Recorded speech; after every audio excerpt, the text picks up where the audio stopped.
लोग DV celeb के share का एनालिसिस करेंगे और कुछ अन्य बातें भी करेंगे, इसका टारगेट सेट करेंगे और रिस्क भी बताएंगे। ये एक लार्ज कैप की कंपनी है, यहाँ पे रिस्क जो है काफ़ी कम होता है। जो भी कंपनी लार्ज कैप होती है उनमें रिस्क थोड़ा कम होता है और आप अपनी कैपिटल का थोड़ा ज़्यादा हिस्सा इस टाइप के शेयर में लगा सकते हैं। करंट प्राइस इसका चल रहा है 3705।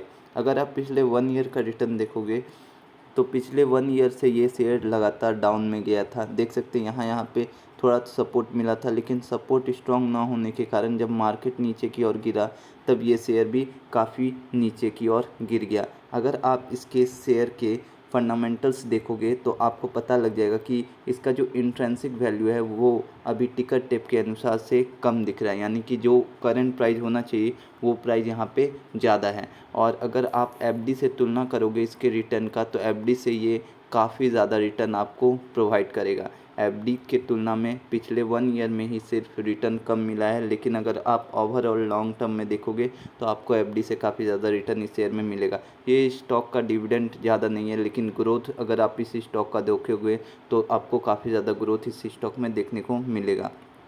कोई भी रेड फ्लैग इस स्टॉक में नहीं है। अगर आप की मैट्रिक्स की बात करो तो इसका जो की मैट्रिक्स है वो पी रेशियो है 33.12 का। अगर आप पीबी रेशियो की बात की जाए तो 8.36 का पीबी रेशियो एंड डिविडेंड थोड़ा सा है 0.81% का। अब हम लोग थोड़े से डिटेल्स में जाते हैं और इसके हम लोग फंडामेंटल्स में फिनांस का डिटेल्स देखते हैं। तो चलिए हम लोग देखते हैं। जब अगर आप इसके स्टेटमेंट को देखोगे तो आपको पता लगेगा कि इसका जो इंडस्ट्री रेवेन्यू ग्रोथ है वो हाइयर है, 5 साल में काफ़ी बड़ा है। अगर आप मार्केट शेयर की बात करो तो वो भी इंक्रीज़ किया है और नेट इनकम की बात करो तो वो भी इंक्रीज़ किया है। तो चलिए थोड़े से डिटेल्स में देख लेते हैं पिछले 2 साल का नेट इनकम, नेट रेवेन्यू बढ़ा है या घटा है। तो आप देख सकते हैं कि 2021 की तुलना में 2022 में नेट इनकम बढ़ा है। यहाँ पे आप देख सकते हो, यहाँ पे नेट इनकम बढ़ता हुआ दिख रहा है। EBITDA की बात करें तो वो भी बढ़ता हुआ आपको नज़र आएगा।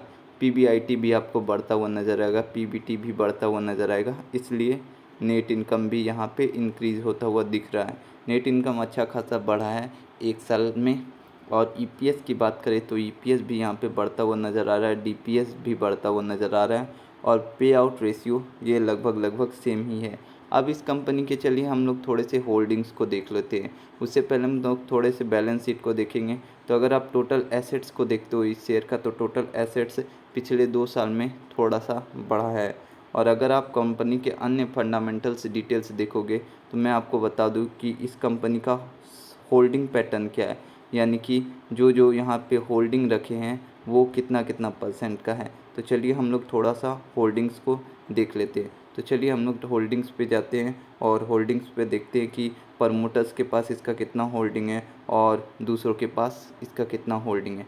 तो अगर आप होल्डिंग पैटर्न पे ध्यान दोगे तो आपको पता लगेगा। देखिए मैं आपको सबसे पहले फॉरेन इंस्टीट्यूट के शेयर होल्डिंग के बारे में दिखाता हूँ। तो आपको लगातार यहाँ पे डिक्रीज़ होता हुआ नज़र आएगा। देखिए यहाँ पे थोड़ा सा इंक्रीज़ किया, फिर थोड़ा सा इंक्रीज़ किया, फिर जो डिक्रीज़ होना स्टार्ट किया वो डिक्रीज़ में ही हुआ, यानी कि फॉरेन इंस्टीट्यूट ने इस शेयर को थोड़ा सा बेच दिया है। लेकिन वहीं अगर आप म्यूचुअल फ़ंड की बात करो तो म्यूचुअल फ़ंड में ये शेयर इंक्रीज़ करता हुआ नज़र आएगा। देख सकते हैं आप म्यूचुअल फ़ंड ने बाय किया है। अगर आप दूसरे इन्वेस्टर्स की बात करोगे तो अगर आप प्रमोटर होल्डिंग की बात करो तो प्रमोटर ने इस स्टॉक में ना सेलिंग की है ना बाइंग की है, सेम ही अपने स्टॉक को रखा है। अगर आप रिटेल्स की बात करो तो देखिए रिटेल्स ने भी अपने शेयर को सेल किया। देख सकते हैं आप यहाँ पे 85 था, फिर सेल किया, फिर थोड़ा सा यहाँ पे इंक्रीज़ कर दिया। यहाँ पे इंक्रीज़ इसलिए किया क्योंकि यहाँ पे थोड़ा सा डिस्काउंट में रिटेलर्स को मिल रहा था ये स्टॉक। यही कारण है कि उन्होंने इस स्टॉक में अपना होल्डिंग्स को थोड़ा सा बढ़ाया है।